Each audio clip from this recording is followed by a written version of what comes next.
ಸ್ನೇಹಿತರೆ, ನಾವು ಯಡಿಯೂರು ದೇವಾಲಯದ ಕಚೇರಿಗೆ ಹೋಗಿದ್ದು. ಅಲ್ಲೇನೋ ಅವರು ಗೆಸ್ಟ್ ಹೌಸಲ್ಲಿ ಇದ್ದಾರೆ ಅಂತ ಅಂದರು. ಕರ್ತವ್ಯದ ಮೇಲೆ ಇದ್ದಾರಂತೆ ಗೆಸ್ಟ್ ಹೌಸಲ್ಲಿ. ಒಂದು ರಿಯಾಲಿಟಿ ಚೆಕ್ ಮಾಡೋಣ. ಗೇಟು ಹೊರಗೆ ಬಾಕ್ಲಾಕಿದೆ, ಒಳಗಡೆ ಹೋಗ್ತಾ ಇದ್ದೀವಿ.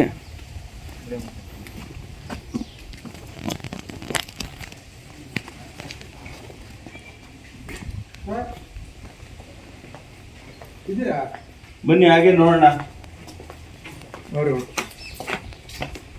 ಇದು ಗೆಸ್ಟ್ ಹೌಸ್, ಹೊರಗಡೆಯಿಂದ ಬೀಗ ಹಾಕಿದ್ದಾರೆ.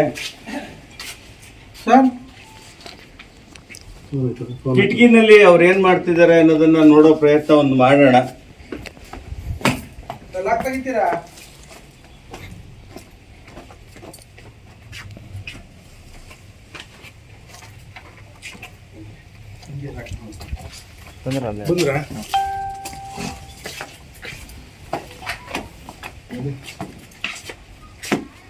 ಓ, ಸಾಹೇಬ್ರು ಡ್ಯೂಟಿನಲ್ಲಿ ಇದ್ದಾರೆ ಅನ್ಸುತ್ತೆ. ನಾವು ಲೈವ್ ಅಲ್ಲಿ ಇದೀವಿ. ಒಳಗಡೆ ಬಟ್ಟೆ ಹಾಕೊಂಬನ್ನಿ, ಹೆಣ್ಮಕ್ಳೆಲ್ಲ ನೋಡ್ತಾ ಇದ್ದಾರೆ. ಚೆನ್ನಾಗಿ ಡ್ಯೂಟಿ ಮಾಡ್ತಿದ್ದೀರಾ ಸ್ನೇಹಿತರೆ. ಈಗ ನೋಡಿದ್ರಲ್ಲ, ಸಾಹೇಬ್ರು ಇಲ್ಲಿ ಡ್ಯೂಟಿನಲ್ಲಿ ಇದ್ದಾರೆ ಗೆಸ್ಟ್ ಹೌಸ್ ಅಲ್ಲಿ. ಗಂಟೆ ಸಮಯ ನೋಡಿ, ಹಾಗೆ ವಾಚ್ ನೋಡಿ, 4 ಗಂಟೆ 7 ನಿಮಿಷ. ನಿನ್ನೆ ರಾತ್ರಿ ನಾವು ಬಂದಾಗ 1 ಗಂಟೆ 1:15 ಆಗಿತ್ತು. ನಾವು ನಿದ್ದೆ ಮಾಡಿಲ್ಲ. ನನ್ನಂಗೆ ತುಂಬಾ ಜನ ಭಕ್ತರು ಕೂಡ ನಿದ್ದೆ ಮಾಡದಲ್ಲೇ ಆನೆ ಸತ್ತ ಒಂದು ನೋವಿನಲ್ಲಿ ಅವರು ಪಾಪ ರಾತ್ರಿಯಲ್ಲಿ 1:30 ರಾತ್ರಿ ತನಕ ಯಾರೋ ಒಬ್ರು ಇಲ್ಲಿ ಮುಂದೆಲ್ಲ ಮಲಗಿದ್ರಂತೆ. ನಾನು ಕೇಳ್ಪಟ್ಟೆ. 1:30 ತನಕನೂ ದೇವಾಲಯದ ಮುಂಭಾಗದಲ್ಲಿ ಅಳ್ತಾ ಮಲಗಿದ್ರು ಅಂತ ಕೇಳ್ಪಟ್ಟೆ. ಅಂದ್ರೆ ಆನೆ ಶವ ತರ್ತಾರೆ ಅಂತ ಹೇಳಿ, ಮತ್ತೆ ಆನೆಗೆ ಮೇವು ತಂದ್ಕೊಡ್ತಾರೆ ಅನ್ನೋ ತಂದ್ಕೊಡ್ತಾ ಇದ್ರಂತೆ. ಅವ್ರು ಮಲಗಿದ್ರು. ಇಷ್ಟು ನೋವಿರ್ಬೇಕಾದ್ರೆ ದೇವಾಲಯದ ವತಿಯಿಂದ ಒಂದು ಫೋಟೋ ಏನಾದ್ರು ಇಟ್ಟು, ಭಾವಚಿತ್ರವನ್ನ ಇಟ್ಟು ಒಂದು ನಮನ ಸಲ್ಲಿಸುವಂತ ಕೆಲಸ ಮಾಡಿರ್ತಾರೆ ಅಂತ ನಾವು ಬಂದು ನೋಡಿದಾಗ, ಇಲ್ಲಿ ಯಾವುದೇ ರೀತಿಯ ನಮನ ಸಲ್ಲಿಸುವಂತ ಕೆಲಸವನ್ನು ಮಾಡಿಲ್ಲ. ಗ್ರಾಮಸ್ಥರು ಬ್ಯಾನರ್ ವರ್ಸ್ ಹಾಕಿ ನೋಡಿ, ನಿನ್ನೆ ಈ ವಿಚಾರ ತಿಳಿದ್ಮೇಲೆ ಇಲ್ಲೊಂದು ಬ್ಯಾನರ್ ಹೊಡಿಸ್ಬಿಟ್ಟು ಅದಕ್ಕೆ ಒಂದು ಫ್ಲೆಕ್ಸ್ ಕಟ್ಟಿದ್ದೋ ಇಲ್ಲಿ. ಇವತ್ತು ಬೆಳಗ್ಗೆ ಬಂದು ನೋಡ್ರೆ ಒಂದು ಪೂಜೆ ಮಾಡೋಣ ಅಂದ್ರೆ ಇವತ್ತು ಬ್ಯಾನರೇ ಇಲ್ಲ. ಅದು ಯಾರು ಬಿಚ್ಕೊಂಡಿದ್ದಾರೆ, ಅದು ಆಡಳಿತ ಮಂಡಳಿಯವ್ರು ಬಿಚ್ಕೊಂಡಾರೋ ಹೊರಗಿನವ್ರು ಬಿಚ್ಕೊಂಡ್ರೋ ಗೊತ್ತಿಲ್ಲ. ಕೇಳೋರು ಒಬ್ರಿಗೂ ಗೊತ್ತಿಲ್ಲ ಅಂತಾರೆ. ಸಾಹೇಬ್ರನ್ನೇ ಕೇಳಬೇಕು ಏನು ಹೇಳ್ತಾರೆ ಅಂತ ಇದ್ರ ಬಗ್ಗೆ. ಇನ್ನೂ ಬರ್ಲಿಲ್ಲ. ಈಗ ನೆನೆ ನಮ್ಮ ದೇವಸ್ಥಾನದಲ್ಲಿ ಹೇಳಿದಾರಪ್ಪ ಅಂದ್ರೆ, ಆನೆ ಇಲ್ಲಿಗೆ ಯಾಕೆ ತರ್ತೀರಾ, ಅಲ್ಲೇ ಮಣ್ಣು ಮಾಡಿ ಬಂದ್ಬಿಡಿ, ನಮ್ಗೆ ಯಾಕೆ ಆ ತಲೆ ನೋವು, ಇವ್ರ ಜವಾಬ್ದಾರಿ ಏನೋ, ಇಲ್ಲಿ ಆನೆ ಸತ್ತ ನಮ್ಮ ತಲೆ ಮೇಲೆ ಬರುತ್ತೆ ಅನ್ನೋ ಲೆಕ್ಕಾಚಾರದಲ್ಲಿ ಇವರಿದ್ದಾರೆ. ಇವರಿಗೆ ಅಲ್ಲಿ ಆನೆ ಮುಖ್ಯ ಅಲ್ಲ ಸರ್. ಆನೆ ತಗೊಂಡ್ಬಂದು ಈ ಭೂಮಿಯಲ್ಲಿ ಮಣ್ಣು ಮಾಡಿ ಒಂದು ಇಟ್ಟಿದ್ರು ನಾವು ಅವ್ರ ಕೂಲಿ ಕೊಡ್ತಾ ಇತ್ತು, ಅವ್ರಿಗೆ ಉಂಡಿಗೆ ದುಡ್ಡು ಹಾಕ್ತಾ ಇದ್ದು. ಆಗಿರ್ಬೋದು, ಟೆಂಪಲ್ ನಿಂದ ಬೇರೆ ಆಗಿರ್ಬೋದು, ಮಾಡ್ತಾರೆ. ನಾವು ನಮ್ಗೆ ಆನೆ ಜೊತೆ ಅನುಭವ ಭಾವನೆಗಳಿದ್ದು 28 ವರ್ಷದಿಂದ ನೋಡಿದ್ವಿ ಆನೆಗಳು ನಾವು. ನೋಡಿ, ಅಂತ ಹೇಳಿ ಯಡಿಯೂರು ದೇವಾಲಯದ ಕಾರ್ಯನಿರ್ವಹಣಾಧಿಕಾರಿಗಳು. ಈಗ ಇವ್ರನ್ನ ಗೆಸ್ಟ್ ಹೌಸ್ ಇಂದ ನಾವು ಅವ್ರನ್ನ ಕರ್ಕೊಂಡು ಹೋಗ್ತಾ ಇದ್ದೀವಿ. ಎಲ್ಲರೂ ಅವರ ಇದಕ್ಕೆ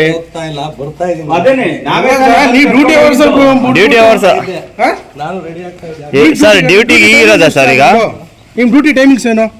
ಸಮಯ 4 ಗಂಟೆ. ಸಮಯ ಏನು ಕೆಲಸ ಮಾಡೋದು ಸಮಯನೂ ಅಲ್ಲ ಇದು. ದೇವಸ್ಥಾನ ಟೈಮಿಂಗ್ಸ್ ಇರ್ತವೆ ಸರ್. ನೀವು ಯಾವಾಗ ನಾವು ಕೆಲಸ ಮಾಡ್ಬೋದಾ? ಶನಿವಾರನೂ ಕೆಲಸ ಮಾಡಬೇಕು, ಭಾನುವಾರನೂ ಕೆಲಸ. ಅದನ್ನೇ ಸರ್ ನಾವು ಕೇಳ್ತಾರೆ. ನಿಮ್ ಸಮಯ ಏನಿದೆ, ಏನ್ ಸಮಯದಲ್ಲಿ ಕೆಲಸ ಮಾಡ್ಬೇಕು? ಸರಿ ಆಯ್ತು, ನಿಮ್ಮ ಮಾತಿಗೆ ಬರ್ತೀವಿ. ಏನಕ್ಕೆ ನೀವು ಗಂಗಳ ಫೋಟೋ ಇಟ್ಟು ಏನಕ್ಕೆ ಯಾವುದೇ ರೀತಿ ಅದಕ್ಕೆ ಸಂತಾಪ ಸೂಚನೆ ಪೂಜೆ ಯಾವುದು ಏಂತಕ್ ಮಾಡಿಲ್ಲ? ಏಂತಕ್ ಮಾಡಿಲ್ಲ ಹೇಳಿ.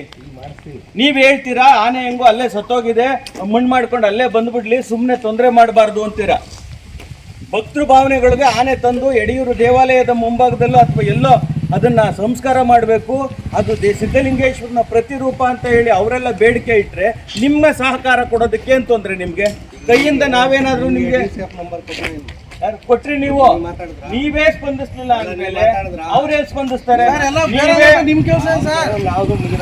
DCF ಇರ್ಬೋದು, ಮತ್ತೆ ನಿಮ್ಮ ಮುದ್ರಾ ಇಲಾಖೆ ಇರ್ಬೋದು, ಸರ್ಕಾರದ ಅಧಿಕಾರಿಗಳು ಭಾವನೆಗಳಿಗೆ, ಸರ್ಕಾರದ ಅಧಿಕಾರಿಗಳು ಭಕ್ತರ ಭಾವನೆಗಳಿಗೆ ನೀವು ಸ್ಪಂದಿಸಿಲ್ಲ. ನೀವು ಸ್ಪಂದಿಸಿಲ್ಲ. ರೂಲ್ಸ್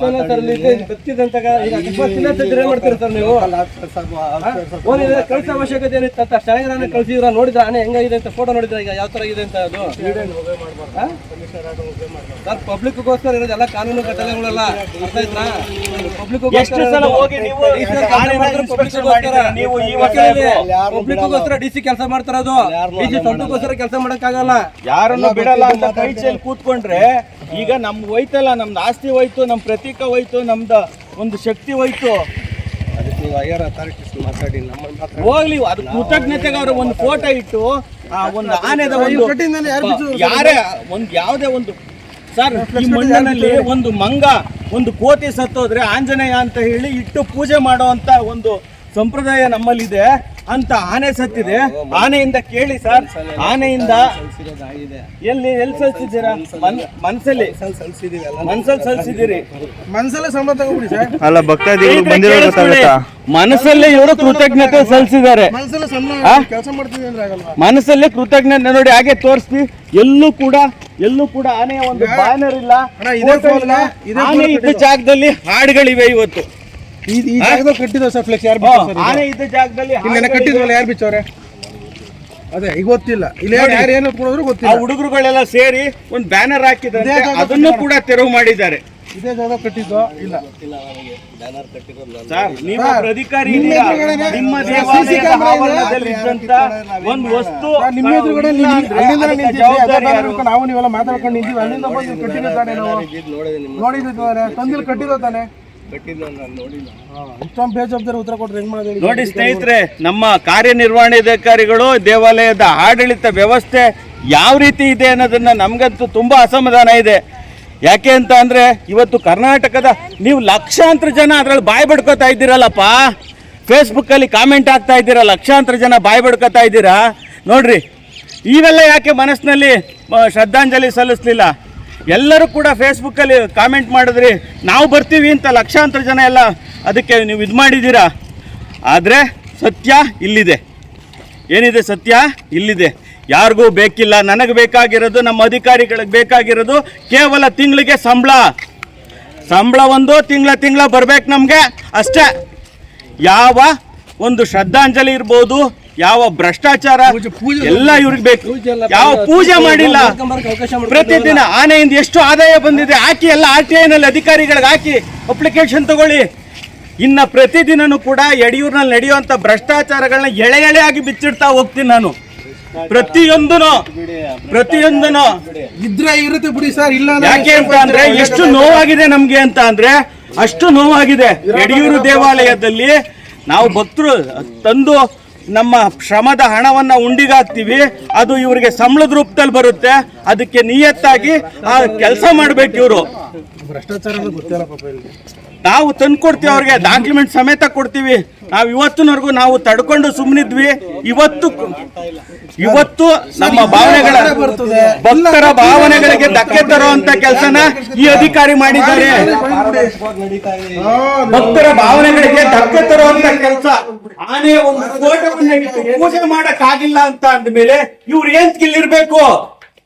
ಏನ್ ಈ ಜಾಗದಲ್ಲಿ ಇರ್ಬೇಕು? ಟ್ರಾನ್ಸ್ಫರ್ ಮಾಡ್ತಾರೆ ಅವರು. ಅದಕ್ಕೆ ಅಂತಾನೆ ಟ್ರಾನ್ಸ್ಫರ್ ಮಾಡಕ್ಕೆ ಅಂತ ಒಂದು ವ್ಯವಸ್ಥೆ ಇದೆ ನೋಡಿ. ನಾವು ಅವ್ರ ಸಭಾಂಗಣ ಅದ್ರೊಳಗಡೆ ನಾವು ಹೋಗೋದಿಲ್ಲ. ಯಾಕೆ ಅಂದ್ರೆ ನಮ್ಮ ಬೇಡಿಕೆ ಇಷ್ಟೇ. ಈ ದೇವಾಲಯದ ಆವರಣದಲ್ಲಿ ಇಷ್ಟು ವರ್ಷ ಆ ಮಗುವಿನಿಂದ ಬಂದವಳು ಗಂಗಾ ತನ್ನ ಜೀವಿತ ಅವಧಿಯನ್ನ ಇಲ್ಲಿ ಕಳೆದಿದ್ಲು. ₹1 ₹2 ದುಡ್ಡನ್ನ ಭಕ್ತರಿಂದ ಈಸ್ಕೊಂಡ್ಬಂದು ಉಂಡಿಗೆ ಹಾಕಿದ್ದಾಳೆ. ಆ ದುಡ್ಡಲ್ಲಿ ಇವರು ಸಂಬಳ ತಗೊಂಡಿದ್ದಾರೆ, ಇವರು ಬದುಕು ಕಟ್ಕೊಂಡಿದ್ದಾರೆ. ಆ ಕೃತಜ್ಞತೆಗಾರು ಒಂದು ಭಾವಚಿತ್ರ ಇಟ್ಟು, ಒಂದು ಫೋಟೋ ಇಟ್ಟು, ಒಂದು ನಮನ ಸಲ್ಲಿಸಿಲ್ಲ ಅಂದ್ರೆ ಇಂಥ ಅಧಿಕಾರಿಗಳಿಗೆ ಯಾವ ಭಾಷೆಯಲ್ಲಿ ನೀವು ಕಾಮೆಂಟ್ ಮಾಡ್ತೀರಾ, ಏನ್ ಹೇಳ್ತೀರಾ ಹೇಳಿ. ನಂತರ ನಾನು ನಿಮ್ಗೆ ಏನಾಗುತ್ತೆ ಅಂತ ತೋರಿಸ್ತೀನಿ.